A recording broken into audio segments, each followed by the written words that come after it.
The Walt Disney World Resort is becoming so expensive that average families can no longer afford it. That's not coming from us or any incendiary source, but rather from the mainstream media, Fortune magazine reporting it. Today, we'll show you exactly how much money it costs to go to Disney World and how fast it's outstripping historic inflation.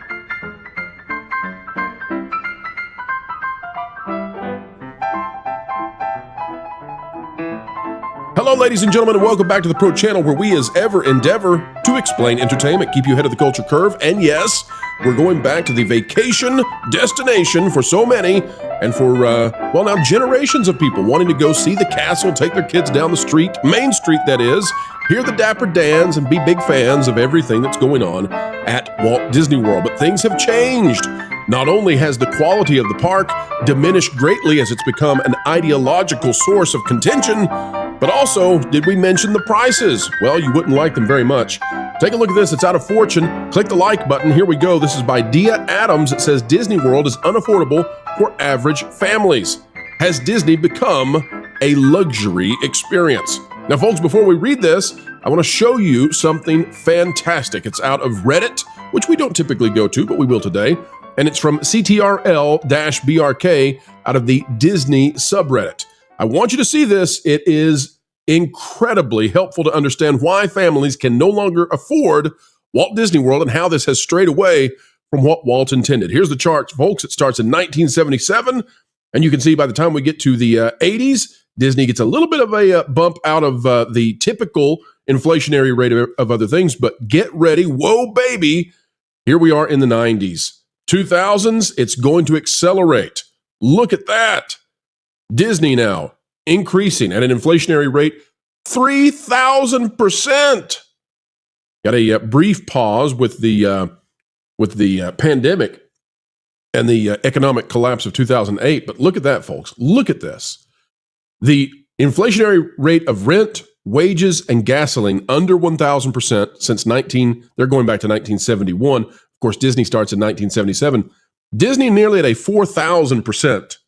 Nearly a 4,000% increase in ticket prices. That's insane. No wonder average families cannot afford to go to Disney World anymore. And it could not come at a less opportune time for the House of Mouse, because Epic Universe from Universal Studios is getting ready to come out, and it could be the best, the biggest, the brightest theme park on the planet. It's going to definitely pull market share from Disney.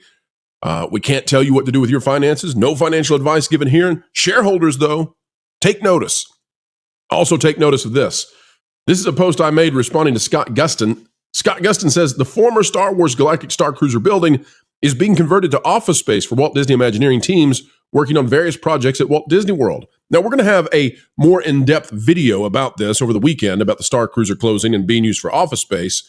But I said, imagine being told you'll work on future products from inside your biggest failure. Truly, the Disney company has put their Imagineers to work inside the corpse of the Star Cruiser.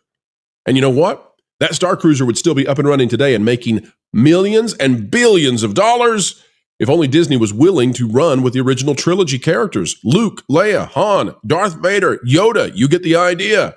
But they refused out of hubris. Now, we did get a response from someone that I greatly respect, although Kanan Barnes, I got to say, respect you as well. But Eddie Soto, former Imagineer, says, I wonder if Walt Disney Imagineering sees others, marketing operations, business development, the app, as the reason it failed. Hard to blame one entity, as there are failures in most every area. Eddie's exactly right.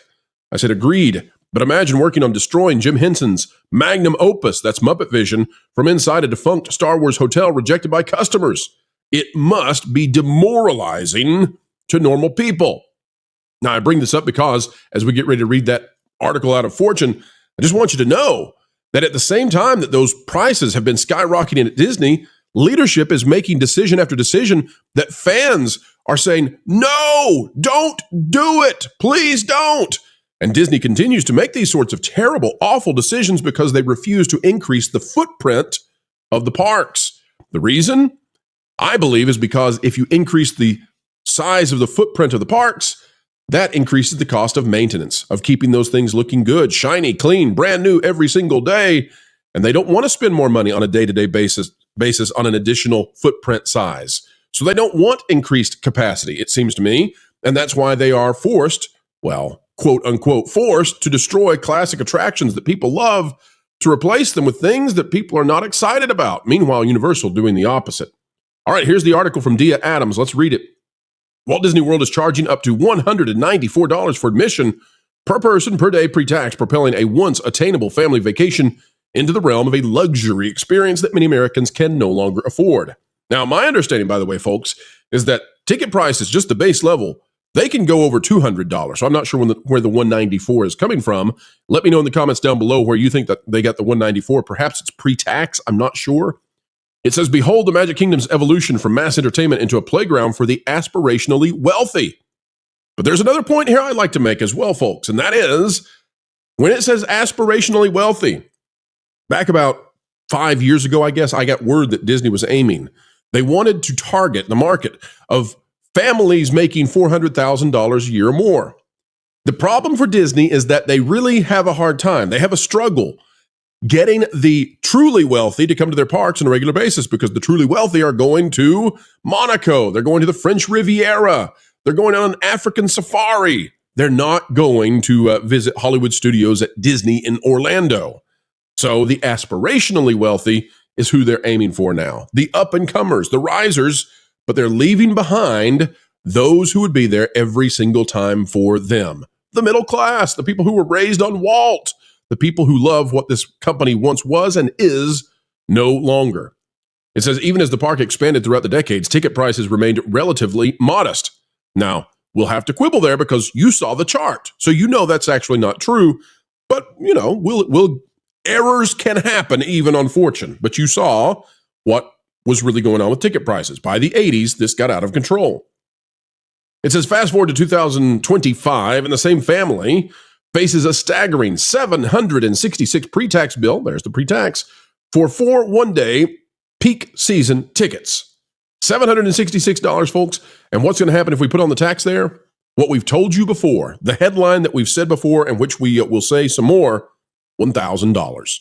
By the time you get a family of 4 into Walt Disney World Resort on single-day tickets, you are talking about $1,000 just to move through the turnstiles. We'll explain why this is worse in just a moment. To put this in perspective, a similar experience at Universal Studios would cost $100 less, while a trip to Busch Gardens in Tampa would save the family over $300. This stark price hike mirrors the post-pandemic K-shaped recovery where everyday Americans wrestle with wage gains that are not keeping up with even higher prices from everything from dairy to diapers.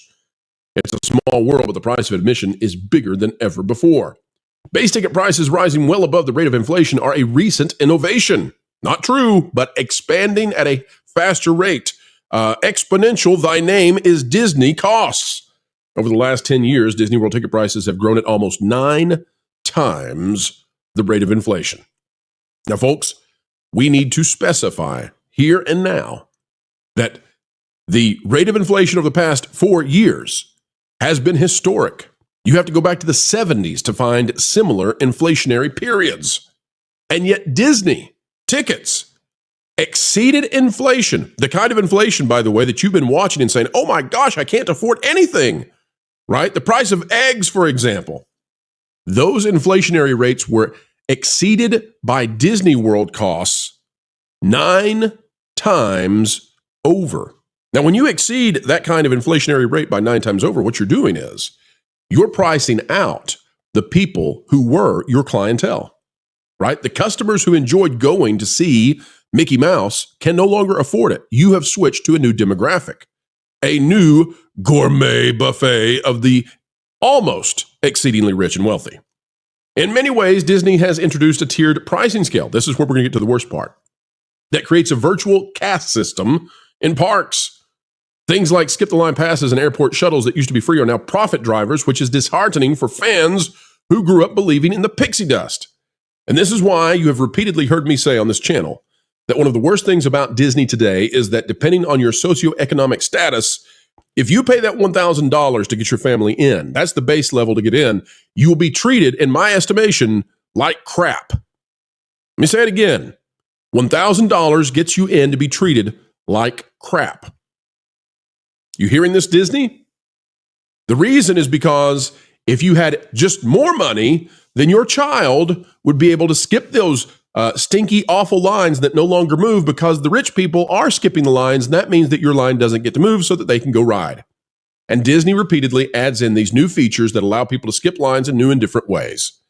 And the average folks who could just barely afford, they're on the margin. When their little girl gets in line, she stands there and stands there and stands there. And because, by the way, Disney does not want to mess up the need for families to have to be forced to buy this additional layer of profit for Disney, these line skips called Genie Plus or Lightning Lane, whatever they can call it the next day. Because Disney doesn't want to mess up that revenue stream, Disney doesn't want to add more rides. Because the less rides there are, the longer the lines will be. The longer the lines will be, the more you'll pay to skip them. Do you see how they're ruining the parks? Do you see, folks? Take a look at that. Take a look at that chart. Of course, we went back to the 70s, so we know just how bad this is. A tale of two lines. The Lightning Lane Multipass, which replaced the formerly free Fast Pass, charges up to $40 per day for skip-the-line access. Now, folks, I'll tell you, though, there's one beyond that, and it's hundreds and hundreds of dollars. You stay at one of the deluxe hotels, which I'm sure they'll remove that constraint soon, but you pay hundreds of dollars, you'll get unlimited line skips, essentially. And so however much money you want to spend, they're happy to take it. I don't mind that, by the way. If you have the money to pay, I want you to be able to pay and have the experience you want from Disney. All about that. I am a major capitalist when it comes to the theme parks and basically everything else just about. However, it is never a good paradigm to introduce where when other people pay more money, they get to abuse the people below them. That's a bad idea. And so what Disney has done, they're not giving you extra hours in this new system. They're not giving you more time in the parks. They're making other people wait longer so that you can skip ahead of them because you can afford it, by golly. And that's the problem. That's the problem, is that this is damaging to those who could barely afford the parks. It reduces the average person's experience. It damages a child's version of Disney they receive because their family makes $20,000, $30,000 less per year. And one of the issues there is that child is not stuck to that socioeconomic status Disney forever. And one day, if that child grows up and they have money, they might not remember Disney World very well anymore. And they might not have that same nostalgia to take their kids down Main Street to see the castle. They may have a nostalgia instead to take their kids through the warp pipe and to see Princess Peach's castle. And that will be just fine with me. I don't think, by the way, that Disney is spending a lot of time worrying about this because I think the leadership doesn't care about the future so much. I think they're ready to get out of there, sail on their yachts and have a very good time and let whoever comes after them deal with this problem. It's the same problem, by the way, with Star Wars. Remember the Galactic Star Cruiser we talked about? What's going on with Star Wars? Well, one issue might be that kids aren't watching it. And if kids aren't watching it, kids won't pass it on to the next generation either. But that's a clean up an aisle galaxy far, far away that somebody else can clean another day. Kathleen Kennedy will be long gone. Bob Iger won't be there anymore. And somebody else can figure out how do we revive a multi-billion-dollar franchise that was completely and utterly destroyed. And won't that be a joy for whoever has to come in and try to fix it? Let's read this quote, though, folks, before we go. It says, "It feels like I have to spend $5,000 for it to be not only enjoyable, but really just to ensure we actually get access to the rides we want to ride." Say it again. This individual, Sarah Marmolejo, I believe is her name, Sarah Marmolejo, says, "It feels like I have to spend $5,000, not only for it to just be enjoyable, but just to ride the rides." $5,000. The takeaway from Fortune magazine is, by creating tiered experiences that favor wealthier guests, Disney risks alienating its core audience while its management and shareholders reap the rewards. True. Absolutely true. Take a look again, folks, at the chart. Take a look at how far they have outstripped historic inflation. At the same time that you thought this inflation down here was incredible, you hadn't seen anything yet until you looked at the Disney prices. And at the same time that they're doing all of that, they're destroying the things you love. They're destroying Rivers of America. they're destroying Frontierland. They're taking away Splash Mountain. They're giving you a Star Wars you don't want. And then, when it doesn't work, from those shuttered, bunkered bedrooms that have turned into offices, they're planning out how to destroy what Jim Henson built. And yes, Muppet Vision continues to be popular. Sorry, Sweetums. Sorry, Bean. But we're all running away. It's from Disney. Folks, that is the story of the day. It is fixable, but Disney needs to fix it quick. They don't have much time. And, get in line, Disney. Hop on in, subscribe to the channel, and you execs out there, we're happy to tell you what we do want. We'll be happy to cast a vision for you that would bring a brighter day, something that perhaps even economically for Disney might be satisfactual. Folks, like, share, subscribe, click it, stick it to the algorithms. It is the notification bell. Drop a comment down below. Let us know your thoughts. Wherever you are and whatever you're doing, keep learning, keep growing, and keep having fun. Why listen to music made by people and companies who really don't like you? Check out Vacation Radio today and prepare for all new content made by the people behind the WDW Pro channel. It's the place you need for all the music. That should be fun.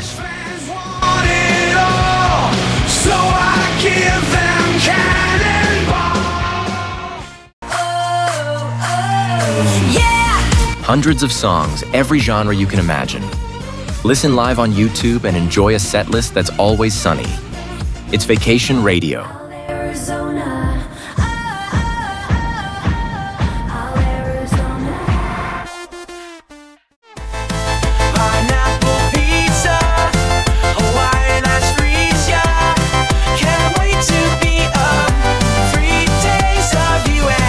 What are you waiting for?